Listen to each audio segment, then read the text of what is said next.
Um, Hi, Arnav. Thank you for being here. Welcome to the Last Wicket. Wanted to first start by chatting and getting to know you a little bit better. I recently came across your really wonderful blog. Uh, how did you get started writing about cricket? And yeah, just how did you get into the numbers? Okay, so hi Mike. First of all, thank you so much for having me here. It's a pleasure. Um, I'm currently doing my engineering and just had this really deep passion for cricket from childhood. So just learned these skills, learned analytics, learned machine learning in my college days. Uh, I think this is a period of time where I'm probably the freest. I don't know if that's a word or not, but uh, in from the past 5 to 6 years. So I was just bored and wanted to do something, wanted to maybe apply these skills somewhere. Got into cricket analytics, met a bunch of really cool people who guided me. And yeah, I mean, I've been just writing a few articles here and there. Let's see where it goes. Awesome. No, I've certainly enjoyed your articles and your take. The one that absolutely stood out was, the fact that you're not just writing articles, but you created almost, you can call a simulator or a web page where you can Yeah. put in data and get a batter's record in T20s. So I thought that was really cool. Um, but let's get into the topic for today. Hmm. Um, so the topic I've had in mind is something that I've been thinking about for more than just the last few months. Yeah. It's something that we've seen quite a bit change quite a bit in the last 5 years in my mind, especially post COVID, when it comes to Test cricket. So a lot of people will talk about how the skills around batting have declined, and Hmm. that is why we are seeing low scoring test matches. That is why we are seeing 3 day matches, things like that. But there's obviously a lot more factors to it.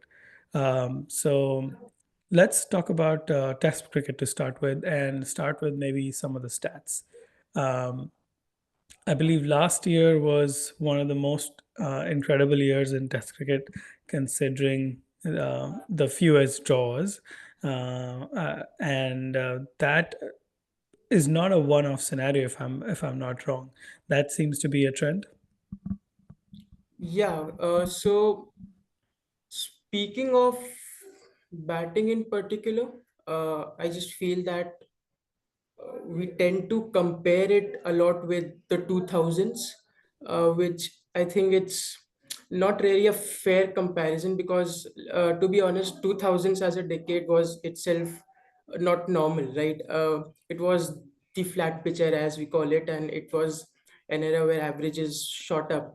So it's not like runs haven't been scored, but it's just that as you talked about the draws, a lot of it is driven economically as well. So if you remember, there was this huge test match cricket is dying debate, and Mhm. it's still pretty relevant. But and that's where we saw like surfaces which could produce results, surfaces which avoided draws, and of course these surfaces will help the bowlers because you need 20 wickets to end a match, right? So the pitches have become difficult as well, of course, and there are again a lot of factors. You have white ball cricket, you have T20 gaining momentum. So yeah, there's a lot to it, but I just feel that people, it's not as alarming as people assume it to be. That's what I feel. Yeah, and that's a great way to sort of maybe do a deeper dive into the batting averages. Let's start with. Can you tell us the batting averages in the 2000s, how that has progressed into the 2010s, and then what it's been like in the last 5 to 7 years? Okay, so yeah, 2000s, starting with, it actually broke like records of 5 to 6 decades, right? I think after 1940s, 50s, it recorded the highest averages for batters. So, and yeah, it was pretty visible. The pitches were not very bowler friendly. And progressing into the 2010s, again, it was a time where T20 was gaining a bit momentum, but it's still, 2020s have really exaggerated these, as we call, the ultra urge to score runs among batters, which has then made, again, batting a bit more T20 like, if we could say. But then I feel that it's not just the averages where we have to look at it, but so a lot of it is being driven because of the fact that batters have not really been orthodox test batters, right? So runs have been scored, but it's just that it's not being scored in very test match ways, as we call it. So the beauty of the standards of beauty that we have set, of test cricket, of old school batting, that probably haven't been followed. But yeah, so averages actually have been declining from the 2000s to the 20s constantly. T20 has a bit of blame for it, but yeah, there's also the mindset thing as well. Batters now are taking a lot more risks. There's this philosophy of a ball will eventually get me some time or Right. the other, so why not I take my chances? And that probably just uh, demotivates them from applying, from really giving themselves some time. And yeah, that's probably what has caused a lot of dismissals. Yeah, and I think the other aspect of it is, we touched on the pitches briefly, but the pitches have really changed. Even, to look anecdotally in recent series. So, India, Australia, for example, the fifth test at Sydney saw one of the lowest scoring test matches in Sydney. Even Australian commentators like Alan Border, Michael Slater, like all of them, Ravi Shastri, they all agreed that in the last 30 odd years they'd never seen a greener Sydney pitch. And obviously these are people who've seen a lot of cricket, so they know it. But even if you look at, say, the highlights reel from the 2004 series, when Tendulkar made 241 runs, Yeah, um, it's pretty clear that there's a stark color difference in the pitches. So yeah, there's, obviously there is some logic to that reasoning that you were exploring, that, somebody, the batter's thinking, hey, I'm going to get out eventually. There's too much on the pitch. So there is yeah. some logic to that. What are your thoughts about DRS though? Obviously, DRS has also been a big factor in terms of change in the last 7 to probably 10 years. Thoughts Mhm. on how that is influencing Test cricket? Yeah, I think it was Shane one probably who said that I would have got 1,000 wickets if I had DRS in my time. Yeah, maybe it's true, because if you look at the percentages of LBWs, they have increased in the DRS era. Interestingly, they have actually decreased for pacers. So yeah, it's obviously, which is expected as well, because it obviously favors the spinners a bit more. So what was happening when there was no DRS is that there was a lot of benefit of doubt being given to the batters. So especially if you look at LBWs on front foot, the umpires were a bit reluctant to give them out there, because ball tracking is a bit difficult for the naked eye. But now it has, obviously, umpires have become a bit more confident in giving a batter out on front foot, because again, no umpire wants to give incorrect decisions, right? They know that they have the backing of DRS. So maybe, we'll get to the correct decision anyway. So that has started happening. And now it has also encouraged batters to just play the ball with the bat, right? Not do the padding or all of that stuff. So a lot of ways have been explored. One of them is just on excessive turning tracks, on tracks where the bounce is low. It's really dangerous to go on back foot. Batters have tend to come down the track to get to the pitch of the ball. one thing I noted was that, again, I don't know if it should, if all of the credit for it should be given to DRS, but the number of stumpings actually have increased in Test cricket as well. So that could be one of the reasons, because batters now are probably using their feet a bit more because they want to get bat on ball. So yeah, it has definitely helped the spinners a lot more. Yeah, and it's obviously pointing to one reason is challenging because cricket is a complex game, and so DRS comes in, the techniques come in, the T20 impact comes in. So obviously, none of this is to say that hey, this is all the DRS causing it or just the pitches causing it. It's obviously everything contributes to it. But it is very true the fact that you mentioned about padding away. I think the last major batter to use that was probably Cheteshwar Pujara, Yeah. and he's been out of the side for more than 2 years now. Apart from that, whether it's somebody batting at number 7, 8, somebody like Akshar Patel, or middle order batters, you rarely see them playing with bat close to the pad because they know the risk of it, especially against spin, as you rightly called out. What has all of this meant for averages by position? I think in general, we've all noticed that openers don't average as much. Is Hmm. it pretty much consistent throughout, or are you seeing certain, maybe like number 6, when the ball goes softer, them averaging just as much as they did before? Okay, so if you talk about averages by positions, yeah, openers have seen a pretty evident decrease, that's for sure. But it's been throughout. The magnitude has varied, of course. Openers being the ones which have seen a sharp decline. But if you look at pitches in, for example, Asia as well, right? They have, so the contrast between the pitches actually in SENA countries and Asia has just increased with time. So spinning pitches are turning more, seaming pitches are giving even more advantage to the pacers. So uh, when you talk about batters lower down the order, they're expected to come at a time when probably the swing is gone, and it's probably the spinners who are getting getting to bowl more often. But in Asia specifically, the batters lower down have seen a decrease in averages. In Sena nations, not much, but because of the fact that the turn is much more in Asia now than it was in 2000s, they found it a bit difficult.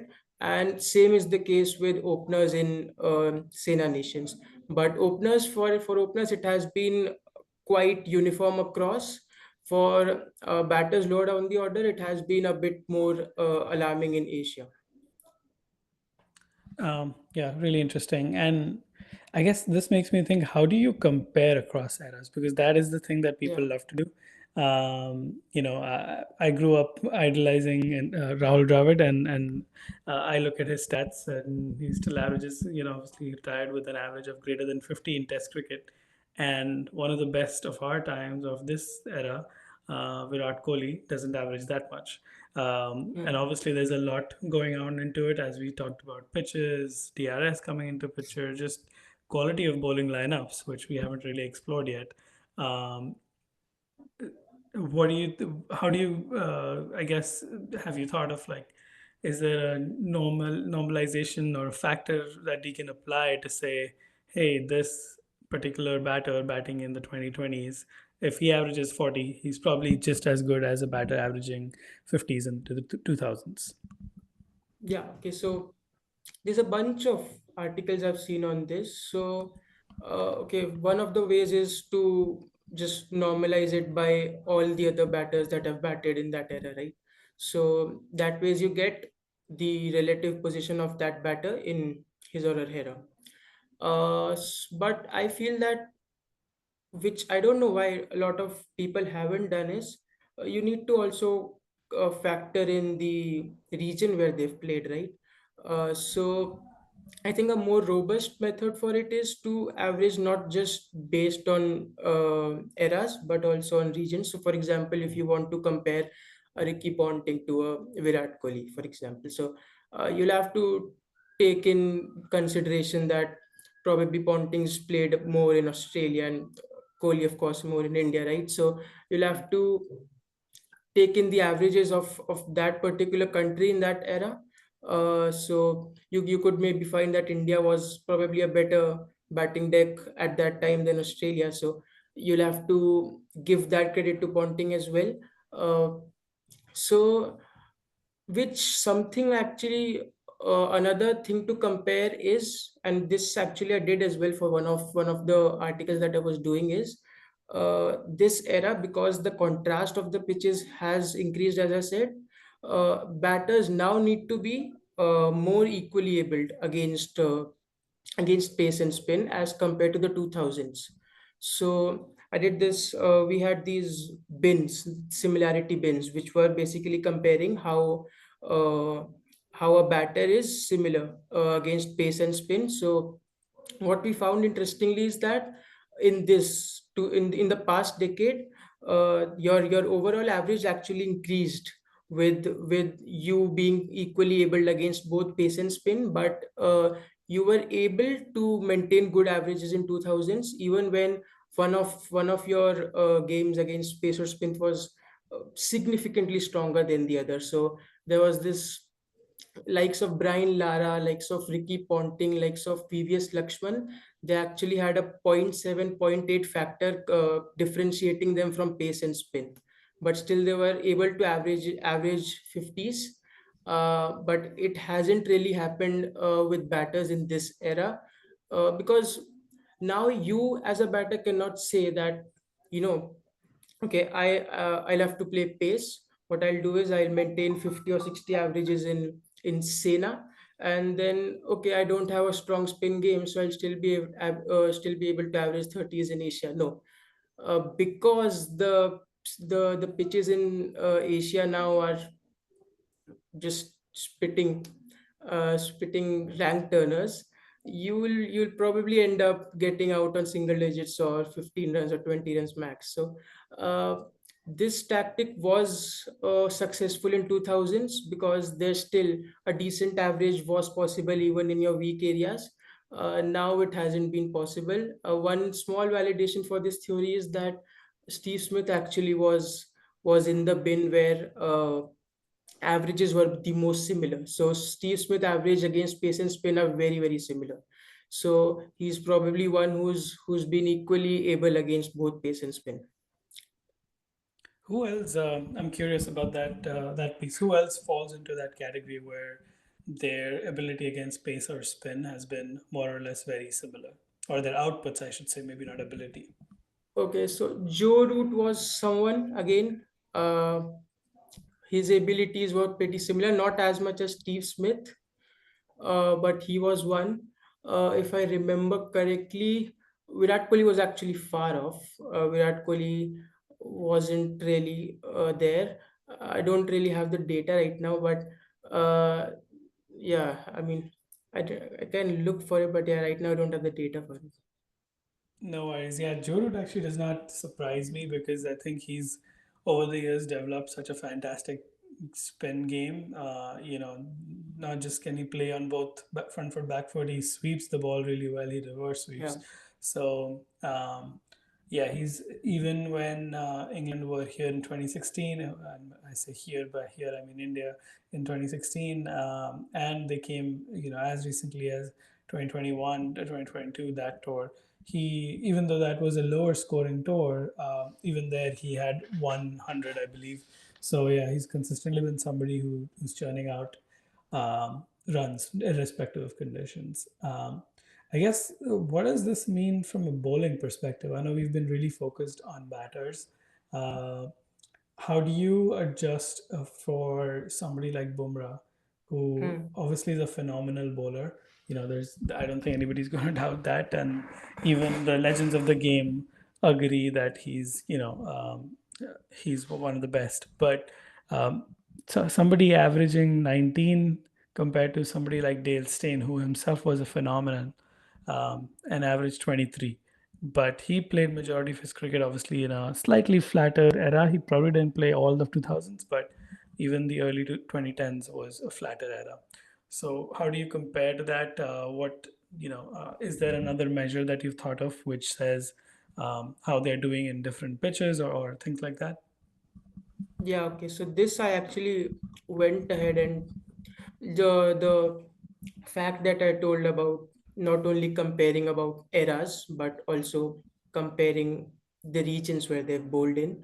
So one way was to basically get the percentages of all the balls delivered by Dale Steyn in Australia and South Africa and India everywhere, and then you assign a weight to, so for example, if Dale Steyn's bowled 60% of his balls in South Africa, you'll say, okay, I'll see what all averages were there of pacers in South Africa. I'll assign it a zero point 0.6 weight, and similarly for other countries. And then this is the factor I'll normalize Dale Steyn with. So by doing this, you're not only normalizing with era, you're also normalizing with the region in which that Right. particular bowler has bowled in. So actually, yeah, so Bumrah actually uh, does better than Steyn, even with the era normalized and region normalized scores. But they've actually been the leaders of their era. That has been validated. Uh, they have pretty similar numbers. So Bumrah ranked third in his era. If I put a filter of 50 wickets, I think there was Scott Boland and Kyle Jamieson up above him. But if I change that filter to 100, Bumrah comes up as the number one. Similarly, if you look at Dale Steyn and the 2000s, he ranked third as well, again with a 50 wicket filter, but as soon as I put up a 100 wicket filter, he was number one. So they were in that sense leaders of their era, but yeah, Bumrah pips Steyn. That's really interesting. Where do obviously today's era has a lot of really really great fast bowlers in Rabada, in Pat Cummins, and Josh Hazelwood. Where do they rank? Like, do their Yeah. numbers seem do they still appear to be in the top five of their era, or do the numbers Okay, differ? Rabada was actually number two. If again, so there's a difference on how many wickets I look at. Among 100 plus wickets, Bumrah is number one, Rabada is number two. Then there's James Anderson, Pat Cummins, Neil Wagner. These are the top five. Uh, and among, if you look at the 2000s, there's Zahir Khan actually, whom Indians don't Wow. respect a lot. But then, yeah, I think because of the fact that I've normalized this by region, we've got Zahir Khan actually after Dale Steyn, and then there's Mitchell Johnson who's on number three. So yeah, these are the leaders of the respective eras. That's really interesting. I will be honest, like as much as I like Zahir Khan and loved him growing up, I had not expected him to be in the top three. And it's partly because, as you said, like he bowled a lot on flat Indian wickets Yeah. where probably spinners bowled a lot and it didn't, he didn't appear to be in the limelight. So these things can be surprising. Um, We've talked a lot about just Test cricket. One last thing about Test cricket that comes to mind is just the depth of bowling lineups. I think we're also in an era where the fourth bowler averages much lower than previously, and this obviously the pitches play a part, but it's also just an indicator of the depth that teams have. In the past, like in the 2000s, even if you look at, let's say, the Australia of the early 2000s, which was a really dominating team, particularly at home, if you remove somebody like Shane Warne and McGrath, Gillespie was obviously a fantastic bowler, but after that there was a big drop in the quality. So then you would have a lot of people who played a number of tests but probably weren't at the same level. Somebody like Brett Lee, for example, a Hmm. fine fast bowler, but probably known better for his limited over exploits rather than Test cricket. I think that has changed as well. Have you seen any trends where more fourth bowlers are way more competitive. And maybe it's because we just have um, teams going with more, full-time bowlers rather than all-rounders. Any such trends that you've noticed? Yeah, okay. So one thing that, for example, you talked about Brett Lee. I think there has been a bit more segregation of players right now. So if you look at Australia, they value Cummins, Stark, Hazelwood, Lyon, and they value their Test cricket. They value the, so there's a lot of segregation. They'll not be seen playing a lot of limited overs cricket if there's a big Test season coming up. So it's a lot on teams as well, that the importance of taking 20 wickets has really increased. Teams have understood the fact that you want to finish games off, you have to pick 20 wickets. uh, don't really have any data trends on it as of now, but I feel that one thing which has influenced this again, better bowling pitches. So you need to cover up for tiring bowlers. You need to cover up for bowlers who are probably injury prone. So you got to have really a good set of, especially if you talk about pacers, you really have need to have a good set of, let's say, a 3 or 4 bowler. So this has also happened because of just the workload being increased, right?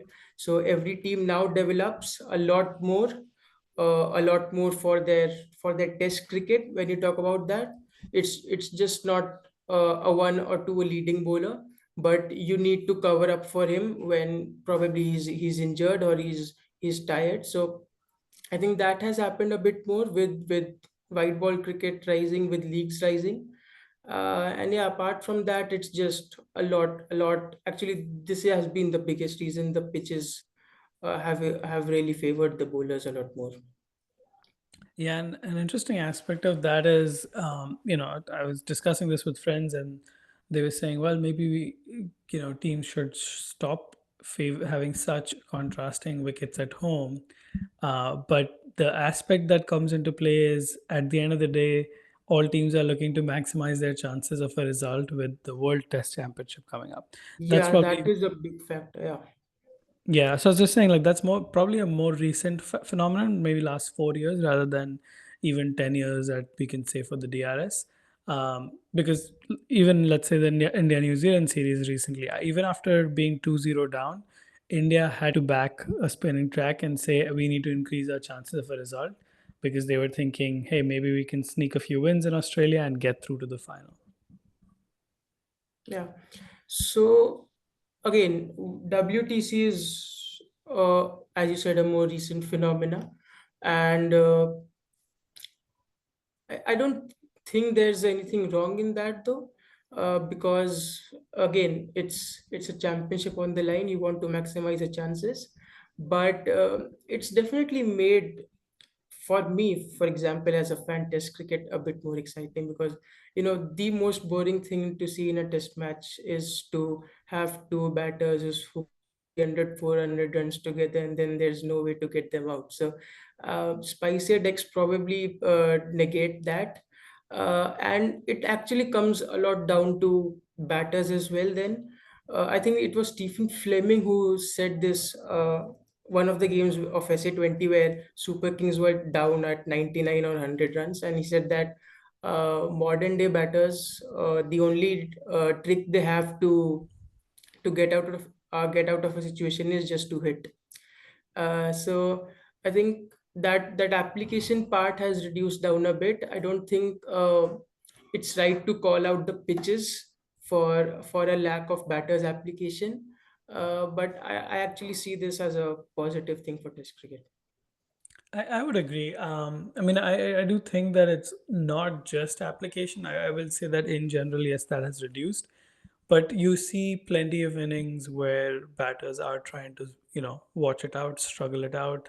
In Australia, we saw innings where the batters were facing 60 balls for 15 runs, and in the recent series. So those things happen.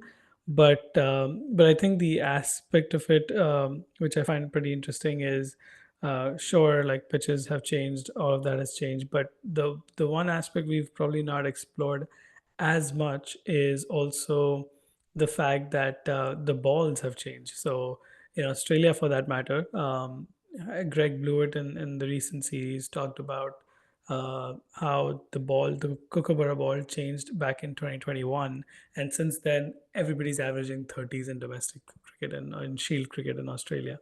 Um, so it was just a sign of all these minor things, and I think that's happened with the Duke ball as well, where one season there was just a lot of wickets, and then they did something to the seam, and then next year onwards, Baz ball started. So obviously Yeah. the conditions favored the ball was in their favor, and England had tried all their methods. So suddenly they switched to Baz ball, and everybody felt that was the big change. But obviously there were the You got the other pink ball smaller. as well now. You got the Absolutely. pink ball as well, which is favoring seamers even more. Yep. Yep. All right, with that, let's switch to ODI cricket or limited overs cricket rather. So we talk about limited overs cricket because the trend is a little bit different. Yeah. One of the heroes of, well, I shouldn't say limited overs, he's generally a hero of cricket in general, Sachin Tendulkar, once was asked about the batting era of today, and he was very, despite making 18,000 ODI runs, he thought he would have scored more had he played in today's era, which I find fascinating because how can that man not be satisfied with the amount of runs he scored? But tell us what have you seen from a trend perspective in ODI cricket? Yeah. Okay. So there has been a net increase of, let's say, 30 or 35 runs in first inning scores. So that's been there, but it's not been a uniform increase. With that I mean is it actually the scores peaked a lot in 2020s. It where there we had a lot of these. I think the average total there was 290, 295. That was the average. So from there it went on a decline for a lot of for a lot of teams, but some of the top teams where we talk about the big three, plus you can add South Africa in this list as well. They have been able to sustain these numbers post 2020 as well. But so there's a very clear, evident gap if you see between, let's say, the big three plus South Africa and all the other teams when you talk about white ball batting. But in general, yeah, the scores have increased, and again a lot of factors play a part in it. The phase wise score, if you look, because now we are using two balls, for example, in ODI cricket, Right. there's a lot less reverse swing you see in the later overs. So that actually shows in, let's say, the amount of runs that have been scored in the last 10 or 20 overs, that has increased significantly in 2020s or even 5 years before that. So yeah, these are the trends that have been there. I would say the biggest takeaway is that only a few teams, I would say, have been able to sustain large numbers, and yeah, there's a clear evident gap between the others and the top teams. What do you think about the bowling as well? So obviously you mentioned the fact that there are now two new balls, which, by the way, was introduced for the 2013 Champions Trophy, which is we're coming up on another Champions Trophy as we speak. Um, so that is where we introduced that. Obviously, that had impact to the reverse swing, but there was also an increase in wrist spinners in the last decade. Um, how has that come into play? Do you think that's a little bit of DRS plus just you know teams trying to find ways to keep things interesting, no matter whether it's a right-hander or a left-hander? Wrist spinners often have the ability to spin the ball both ways.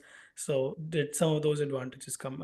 Were some of those reasons why wrist spin became a lot more prominent? Okay, so wrist spinners have traditionally been seen as wicket takers, right? So the idea with wrist spin more or less in the middle over, specifically in ODI cricket, is to just break the momentum by taking wickets, as simple as that. With again, with two new balls, you would probably have, uh, if there was again with reverse swing possible with a single ball, you would have had a lot more pacers bowling post 30-35 overs as well. But that 30 to 40 overs actually has seen an increase in spin in general. I don't know if it's specifically wrist spin or not. I haven't checked, but spinners definitely phase wise, if you see, the middle overs for spin has increased in ODI cricket. And again, because the pitches have become a lot more flatter, so in those middle overs, you would expect a batter to maybe find it a bit easier to score of a pacer, because even the ball's not softening, right? So with hard balls, you would actually have, maybe the batter would find easier to score of pacers with hard balls. So that's been the idea with spin. Run, if you look at spinners economy, they have been better than pacers. Again, there could be a reason because they're bowling in the middle overs, but Right. yeah, it's majorly their wicket taking ability, plus the fact that with new balls you have harder ones, and probably they're easier to hit off on pacers. Yeah, and the other aspect is we'll talk about T20s, of course, but I think we've seen something similar with T20s, a lot of wrist spinners coming in. But before we go there, the other aspect that comes to mind is obviously whether you call it the influence of T20s or just focus on fitness and power hitting. Um, Chasing bigger totals is becoming more and more, easier in ODI cricket. Just recently, we saw Pakistan chase their highest total against South Africa, and they've done 320 plus chases a lot more frequently post 2020. So it's not just a one-off, but it's actually a trend. Um, what do you see like from that perspective, like just the strike rate increase, run rate increase?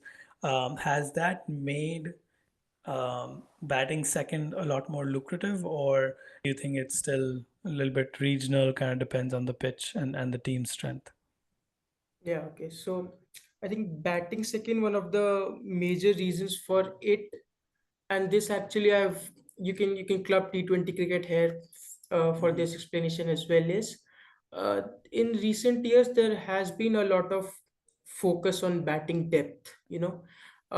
Teams have been uh, fine to compromise their fifth bowler options. They'll have batting all rounders bowling those fifth and sixth bowler options, but they're not ready to Hmm. compromise on batting depth. So if you see in recent years, the scores have increased, but so have been the number of wickets that have fallen. So that can now only happen if you have the batters who are coming later in the order also being able to bat a bit more. Another thing to observe is, if you look at the top seven batters, their averages have decreased, but their strike rates have increased. So that basically means that they're probably a bit more confident on the lower order. So again, that could be one of the reasons why chasing now has been a bit more preferred option, because teams know they have, let's say, eight or nine batters who can smash the ball, and they can just go right through 20 overs or 50 overs, whatever you want to take. um, Again, the second option being, as I told, that the importance of that sixth option among teams, or sixth bowling options, has probably decreased a bit. Again, as in 2024, actually, we saw in T20s, uh, the average number of bowlers that you are using in an innings, that decreased in the last, that was the least in the last 4 to 5 years. That in 2024, it first time it went below six. So again, there has been a lot more focus on keeping batting depth, even if it comes at a cost of bowling depth. So that's one of the reasons why I think chasing has been preferred. But again, pitches have been playing good throughout the 100 or 40 overs, if you want to say. It's They've not been there have not been pitches where we've not seen a lot of pitches where they've really slowed down with the game, or there then there's the ground dimensions as well. Boundary hitting has become a lot more simpler. So maybe, it's just a target in front of you is probably an easier way to win a game than to defend it. Um, what about, I guess, T20 cricket? Let's switch to that. Obviously, the run scoring has inflated quite a bit in the Yeah. last few years. And we are particularly seeing that in franchise cricket, like the IPL, where last season, as an example, was an extremely high scoring season. A lot of 200 plus runs, a lot of 200 plus chases as well. And yeah, so thoughts on that.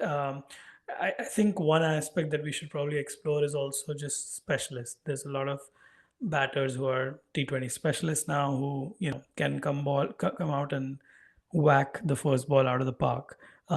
Which early to 2010s, that was unimaginable. Like, you would be crucified if you did or tried to do something like that and got out. Yep. Yeah. Can you listen me? Yeah, I can. Did you get my question? uh, I think the connection went off a bit in between. No worries. Let me repeat. So, Yeah. so I was saying, obviously, the aspect that a lot of batters have the freedom now to go out and smack the first ball, and there are a lot of T20 specialists that plays a part. So I guess thoughts on both of that. Obviously, the capability to hit has increased, but thoughts on these aspects as well. Yeah. Okay. So first of all, as you spoke about the IPL, there was this thing of whether it's the new norm or whether it's just because of the impact sub. But again, impact sub will of course benefit a bit because you literally have an extra batter now in your team, right? There will be a benefit of it, but at least from an Indian cricket point of view, you can they've probably verified the fact that it's the mindset thing more, because I think not a lot of teams, but at least for India, you have seen these 250 plus totals a lot more after in specifically in 2024, even after the IPL. So you don't have an impacts of an international cricket. So that's one thing. It's a lot dependent on the mindset, I feel. But again, as we spoke of batting depth as well in limited overs cricket, uh, there has been a lot of pressure now on bowlers to be able to bat. So you'll see a lot more bowlers now doing those range hitting, doing those hitting sixes, in the nets. That's actually a bit more for bowlers to be able to bat than for batters to be able to bowl, I feel, because as I said, the focus is more on batting depth rather than bowling depth. There used to be this philosophy of batters win you games and bowlers win you tournaments. That's probably been thrown in the bins in last a couple of years, because teams really have been trying to win tournaments on their batting capabilities now. There has been efforts to just score 250, 260 and just outscore your opponent right away. That has increased a lot. So with respect to players coming with specialist abilities, hitting, ability to hit right on the first ball, again, I just see it as a combination of mindset and just the practices that have changed. Now there has been a lot more focus on muscular hitting. You don't care if it comes off the bat well or not. If you've got the power, you'll clear the ropes. Plus, again, the rope dimensions have decreased, right? You don't really need uh, perfect timing now per se to really clear those boundaries. So yeah, I think it's a combination of these things. Have you done any? I'm just curious. Have you done any analysis on limited overs cricket like you did with Test cricket, where you said, normalizing, looking at all of that? Where does what player stand? Yeah, okay. So I did this again to find out if, so I did this score and wickets thing first of all, as to start off with. From there, I went on to see, okay, the score has increased, but so has the number of wickets, which led me to the fact that the focus has been more on the strike rate because you have a lot more batters now coming in. But if you look at era wise, right now I haven't really done any analysis on that. It's majorly been on where the runs have been scored more and where not. So one interesting thing was that, and I think it was expected as well, the difference in number of runs being scored in T20 in the first 10 and the last 10 overs in the last 2 years was the least. So there have been a lot of these common tactics where you say that, okay, we'll go at 7 and 8 per over in the first 10, and then in the last 10 we'll go at 10 and over. We'll get 180 and 190 total. That those tactics have changed. Again, this takes us back to the point where you said that batters have now just have this ability to come right from the first ball and just smash it out of the park. So that that has actually been used by a lot of teams throughout the 20 overs. So it's not now that we'll maximize the chances in the last 5 overs and we'll save the wickets in first 15. No, it's been right throughout the 20 overs where teams have taken more chances, and scoring actually has been a lot more balanced throughout the 20 overs now. That's really interesting. And is this a trend that you see across countries? Like, are there some countries who are doing that better than others in the sense that normalization or fast scoring, maybe like certain conditions are still not as flat as others? Okay, yeah. So India has become a deathbed for bowlers pretty much in T20 cricket. So that's there. But again, you would see in conditions like Australia, where at least the boundary sizes have not been decreased that much right now. Your bowlers still find a bit better conditions. You've seen that in BBL as well. Those scores haven't gone really as high as, let's say, IPL. We used to have a few good pitches in India. Chennai was one where probably there was a lot more for spin in the last season. Even that's probably gone as well. So India, the pitches are dying, but I think outside it's still pretty much balanced. It's not as bad as here, but it is a rising trend for a lot more countries as well. Again, as I said, there is a gap. There is a gap in batting abilities. So you would find that in games involving the top 3 or 4 countries, the scores will probably be a bit more than probably games involving the countries who are ranked below. So uh, it's a curve where only a few countries have been able to follow that trend. But with scores rising, with 200 becoming a norm, I just feel that the gap between some of the countries which really have these capabilities and those don't will only increase. Yeah, it's really, really interesting. And that's not surprising because any trends we generally see, for the most part, like whether it comes to elite fitness, things like that, they would probably first come to the top 3 4 countries which have the best infrastructure. So it kind of translate to those results. Yeah. The other aspect of it, I guess, is we talked about Test cricket and we both agreed that we don't really mind those spicy pitches because hey, you're not sitting around watching Rahul Dravid and Sehwag have a 411 run partnership on a flat Yeah. Multan track. That doesn't happen anymore, and it's not as it's basically it keeps you in the game in Test cricket almost every ball. Just how Yeah. spicy the wickets are.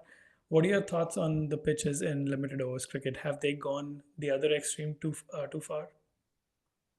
Yeah, they have for sure. Um, I think I pretty much really enjoyed this year's SA20 for this reason, because you had these really varied pitches this time, across different venues. You had this pitch at Pal where 20 overs of spin were bowled. So I just realized that it took me back to that India Sri Lanka game in 2014 finals. I thought, where India actually ended up scoring 130 for four. And I just thought that it's not a score that you can imagine right now, right? Because losing 4 wickets for 130 would mean nothing. It actually means that you are satisfied with this total, because if you weren't, you would have pushed a bit more, right? So Right. I think it has gone a bit too far. Again, as I said, it's not good for T20 cricket because the competitiveness will decrease. You wouldn't expect any competition from Bangladesh, for example, turning up against India because they don't have the capability to chase 200 plus totals. So there still has to be varied pitches. There has to be there are, I think, in IPL at least we had this time where you would expect, in Chennai you would expect spinning tracks, in Wankhede you would expect good bouncy tracks, but yeah, I don't think that every track should allow you to score 200 and that easily. So variety actually has to be respected a bit more. uh, and yeah, I think the major point for me is to just maintain the competitiveness of this format, because it is the only format which can give chances to probably a bit teams which are lagging behind a bit, because you won't expect that in test cricket for now. Yeah, that's a great point, and I think as I think about variety, I feel like same can be said about Test cricket, particularly in India. Like I think we in Australia and England, these pitches in Test cricket still have their well-known characteristics. So if you go to Perth, it's going to be a bouncy, fast wicket. But in India, they've become sort of homogenous in the sense that hey, everything spins a lot, at least in the last few years, which wasn't really the case. I think we used to see, hey, if you go to Rajkot, for example, it would be probably a flatter wicket. So it tested different players in different ways, Yeah, which I don't think is happening as much. And I think that is what makes cricket interesting. If I'm watching the same game again and yeah, again, just played out in a different venue, it makes it a little bit less interesting, but also it minimizes certain roles. So in T20s, like you could essentially get to a point if this trend continues, that is, that you have somebody like a Bumrah, maybe a Varun Chakravarti, like somebody who's really a wicket taker. And apart from that, you just have part timers, Abhishek Sharma's and Shivam Dubey's of the world bowling yeah. to complete the 20 over quota. So yeah, in that regard, definitely the SA20. I didn't get a chance to watch it too much, but it definitely felt very interesting that certain teams were very specific with their spin targets, Pal Royals in particular. Trying to emphasize on that, and it made the competition so much more interesting because um, every team was trying to play to their strengths while also trying to make sure they're ready when they go to another team's Yeah. home ground. Well, with that, Arnav, any other trends that we haven't touched on? Anything else that you feel we haven't touched on before we wrap up? Okay. Yeah. One thing actually I've been pretty eager to see is how the concept of the future of drop-in pitches go, as we now move into a space where, because they're necessary, because not every country can have cricket only grounds, right? Yeah. In India at least I don't think we'll need drop-in pitches ever, but you've seen in Australia, you've seen in South Africa, their cricket grounds are not only for cricket, right? There are Yeah. other sports they play as well. So it's been a very mixed response for dropping pitches, because they're not really known to mimic the conditions of the place particularly well. The best they can do is use the soil that is used originally in that place, but then that pitch will not be exposed to, let's say, the same weather conditions of that place, Right. right? So that has not happened with them.